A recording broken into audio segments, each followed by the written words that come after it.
Lorsque vous montez vos vidéos dans le plan de montage de Camtasia, il n'est pas rare de se retrouver dans une situation telle que celle-ci.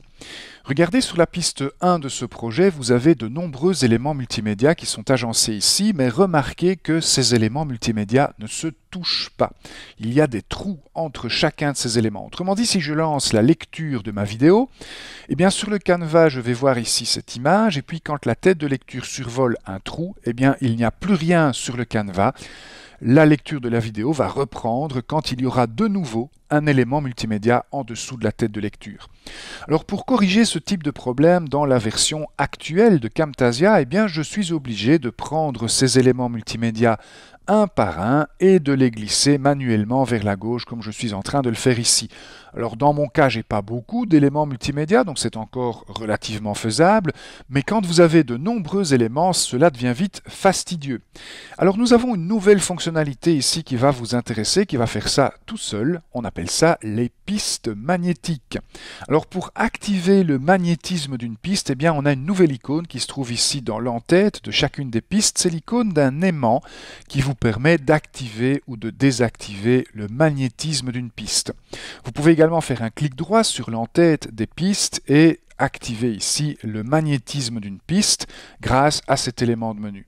Alors je vais activer le magnétisme de cette piste 1 grâce à l'icône, puisque c'est probablement cette option-là que vous utiliserez le plus souvent. Et regardez ce qui va se passer avec les différents éléments multimédia qui sont ici sur la piste 1. Et bien voilà, il n'y a plus de trou entre ces éléments multimédia. Ces éléments maintenant se touchent. Alors il faut s'imaginer qu'il y a des aimants au début et à la fin de chacun de ces éléments multimédia et que ces aimants s'attirent. Et donc c'est ça qui fait que les trous sont automatiquement bouchés entre ces éléments sur cette piste. Alors le magnétisme d'une piste a d'autres conséquences intéressantes sur des opérations de montage assez courantes. Regardez, je vais prendre ici cet élément qui est une vidéo et je vais changer la durée de cette vidéo. Eh bien, regardez ce qui se passe grâce au magnétisme de la piste. Vous avez les éléments qui se trouvent à droite de ce point de montage qui sont automatiquement décalés pour accommoder donc la nouvelle durée de cet élément.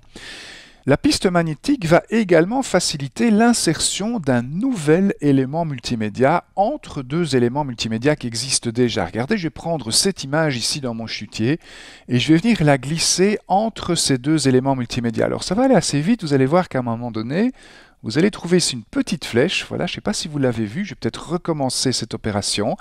Donc il y a une petite flèche qui va venir près de ma souris, la voici. Et alors, vous pouvez insérer ce nouvel élément multimédia entre deux éléments existants. Et de nouveau, tout ce qui se trouve à droite de ce point de montage a été décalé pour accommoder le nouvel élément.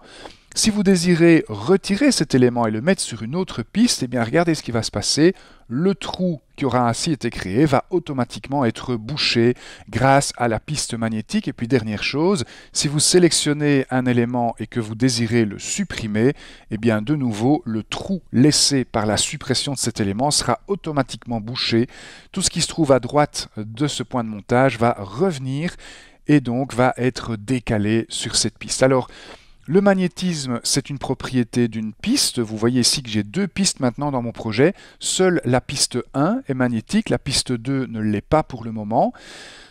Pour voir qu'une piste est magnétique, vous avez deux éléments à l'écran. Tout d'abord, vous avez ces flèches que vous devinez ici dans le fond de cette piste, ces flèches qui vont vers la gauche et qui vous indiquent que tout sera ramené systématiquement vers la gauche grâce au magnétisme de la piste. Et puis vous avez surtout l'aimant que vous avez ici qui est activé dans l'entête de cette piste.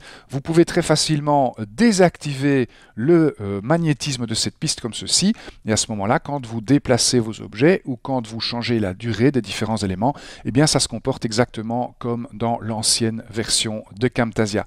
Voici donc une nouvelle fonctionnalité, les pistes magnétiques, qui va changer un petit peu la manière dont vous allez aborder certaines opérations de montage très courantes dans vos projets Camtasia. Cette vidéo vous est proposée par Didaxo, votre partenaire dans la transformation numérique de vos formations.